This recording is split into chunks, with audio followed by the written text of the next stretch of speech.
Hi everybody, Chris here from Truly Holistic.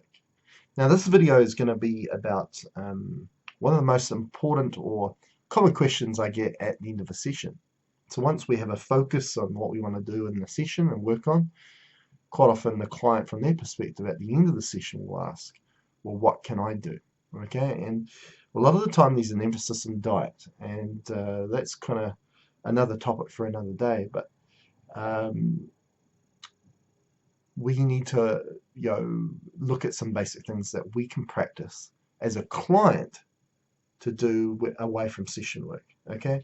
Because there's definitely a dual relationship in regards to getting an outcome that you want, and that's getting connected with a in tune or intuitive healer that is listening to you. Active listening is vital, and that's what we do here at Truly Holistic. We listen to exactly the words that you explain your condition or explain your problem with, because that's your body's communication to you, and then you're communicating to me. So to take that information on board is vital, okay, one.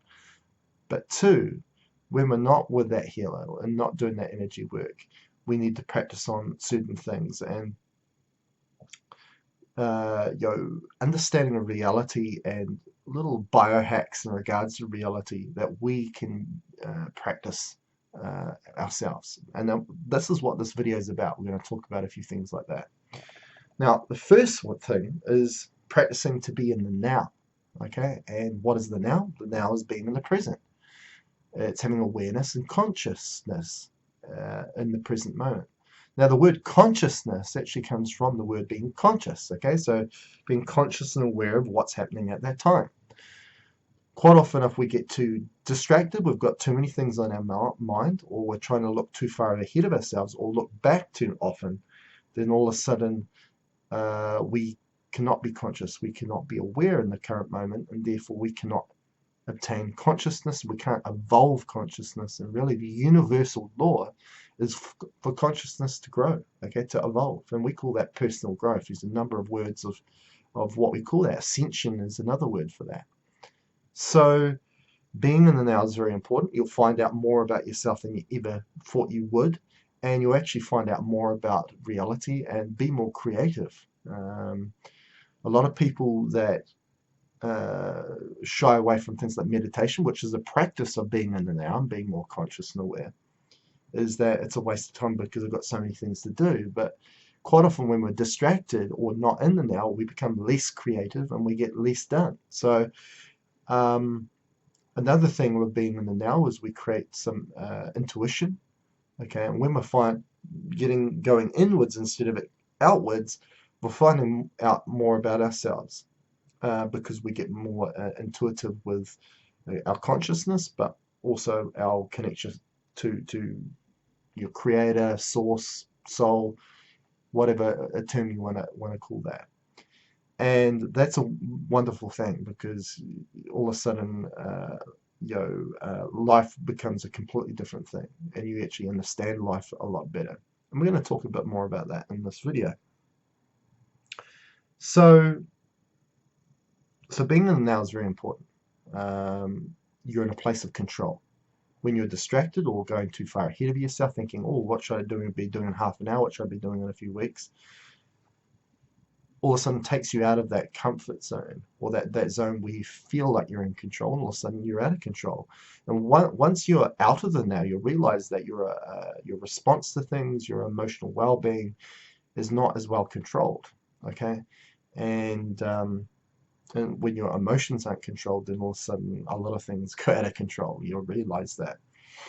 So that's the now. So another part of being more in the now, and the next thing I'm going to talk about will definitely enhance that, is bringing your consciousness from here down to your heart. Okay, your consciousness, your home, your consciousness really is in the space of the heart. Okay, which you have a physical heart, but with anything physical within this reality, it's connected to an energy component, which we call consciousness. Okay? If we didn't have that consciousness connection or component to it, then this would cease to exist, this encoded form. So we call that the sacred heart. Okay, it's a space there, the Sacred Heart, and this is the greatest connection you'll ever get, your consciousness into your source of, or origin of where you come from as an energetic being.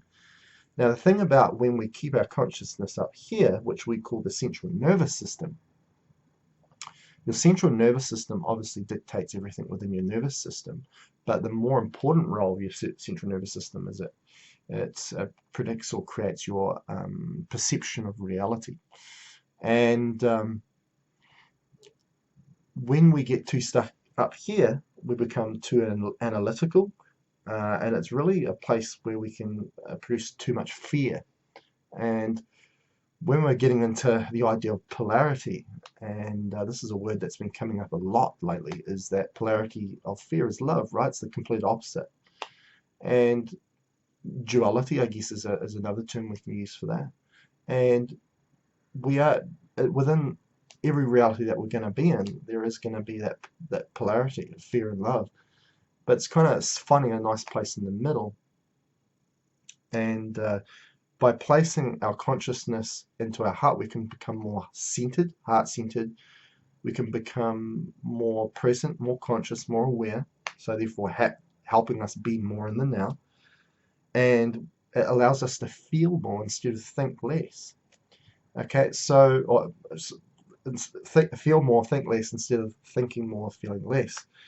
Now, what you'll notice is that when we overanalyze everything, you spend a lot of energy doing it. You become tired very quickly.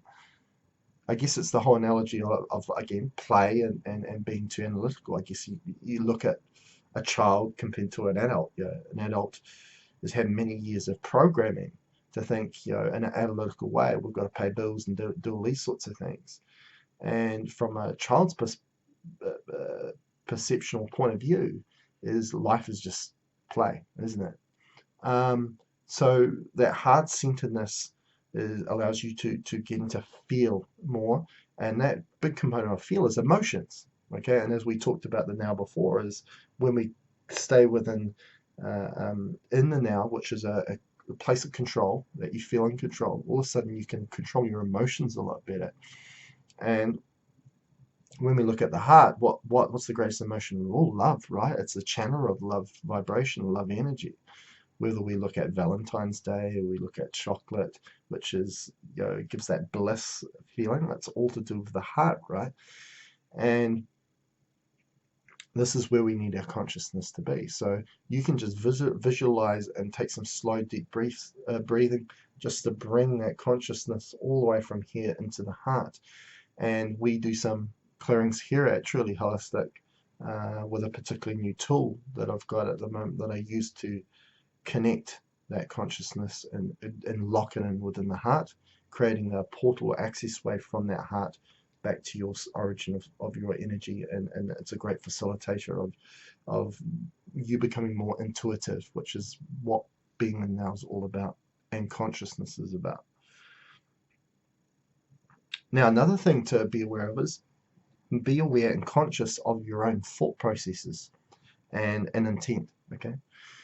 Here at Truly Holistic, obviously, we work a lot on disconnecting other consciousnesses, like a dark consciousness, negative consciousness, entities, all this, the sources of mind racing and those sorts of things, when all of a sudden you're overwhelmed by not only your own consciousness, but many other consciousnesses that are connecting into your mind, and quite often going through the subconsciousness to get access to you. And one thing you can understand in regards to the mind, when we look at it from a consciousness point of view and a subconsciousness point of view, is the consciousness or the conscious mind is aware of everything, while the subconsciousness is not aware of the mind is not aware of anything. So when we're getting entities and negative thought processes from another consciousness, they're coming and doing that against your free will, because they can just access the subconsciousness. The subconsciousness has no awareness of itself and allows that in. So we make activations here in regards to your mind to create more consciousness to your mind and remove even the idea of having a subconscious mind, because really it's a manipulation of your mind. So we do that, but once we've got that all sorted, we need to become aware of our own thought processes, our own intent, and especially if we're someone that we've had a struggle for a very long time. It's been a fight in our life to be healthy every day. We've had chronic illnesses. We need to obviously work on our own thought processes, our own intent, because we are very powerful manifestors. And when it comes to entities and all these other things that connect up to us, okay, and program ourselves, not only from the programming watching on TV and all the subliminal messages we get through that just the subconsciousness just absorbs in without you having to be aware of it. That's one degree of programming, but all the negative intent that's trying to elicit a response in you, therefore a manifestation. Now, the thing with a lot of these entities and these consciousnesses that connect up to you, they don't have the manifestation power you do. They are good at programming you to think in a way and therefore use your intent to manifest something in a way. But they can't do the manifestation themselves.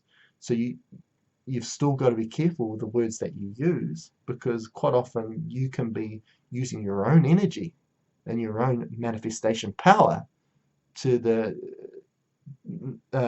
be detrimental to you instead of benefiting your life. So you need to be aware and conscious of that too, and that's very vital. You need to ask the question, is this thought process, this intent, is this serving me well? If not, you should be questioning that intent. You should be questioning those thought processes. And because it's all the sustenance of energy. And again, that's another topic for another day in regards to sustenance of energy. Another thing is, do not get caught up in distraction. And as I say, our life, our reality is based all upon distraction, because what's the easiest way to keep everybody's vibration and consciousness down is to keep them distracted. Okay, keep you being busy all the time. Okay, and keep your consciousness, more importantly, here, and you tire out a lot faster. You get sick because it's all low vibration. Everything in regards to sickness and illness is low vibration, right? So you don't want to get caught up in distraction. You need to go by the fact that the most important thing in your reality is what's in front of you right now, in this moment. Anything else can just wait, okay? The most important thing for you right now is right in front of you now in this moment, from a moment after a moment after a moment, okay? A lot of this distraction that you get through certain media sources, I'm not talking about just mainstream media, I'm talking about even alternative media, even Facebook, Instagram, Twitter, all these things try and pull you out of the now, put you into a state of uncertainty, therefore lack of control, okay? And all of a sudden you're part of that distraction, and lo and behold, you become fearful, anxiety, all these emotions or states of mind that are not going to serve you well, okay? So that's one thing you need to be aware of. And another thing which I'm going to finish the video with is, there's a bit of a meme that I like to live by, and this is it. There is no good or bad, there is just experience, okay? And when we look at that, we look at polarity again, we look at good and bad, right? We need to find that middle ground. And where we can find that middle ground is say that, okay, whether it's a bad experience or a good experience, it's something we can learn from. Okay, it's teaching us something. And therefore, that's that whole analogy of using a half glass full method instead of a half glass empty method. When we use a half glass empty method, we get stuck to one of those polarities, when really we want to stay in the middle and see what can we learn from or achieve from either a bad experience or a good experience. And that is just generally experience, okay? So if we can look at it that way, your life will change dramatically. Now, the other thing is, there is no normal or abnormal. There is only what is, okay? We've been programmed since the day we were born to be told what is our social norms, what to expect in life, and what is deemed normal and what's not. And it's very harmful when we look at it that way. Because again, somebody might be sick or unwell, and they may deem a type of practice of healing to be abnormal, and therefore they'll never try it. And it might have been the thing that might have saved them. And that's just one example of that. But I think, again, we're dependent on things that we may have learned from the past as well. Again, bringing that now aspect into it. I think if we just look at what is, then quite often we're in the moment and just looking at for what it is. Okay, there's no preconditioning in regards to overthinking it or using the consciousness stuck here. We should be using it here. Just going for what it feels like at the time, just for what it is, and just take it for what it is. So if we use those two things, your life can change absolutely dramatically.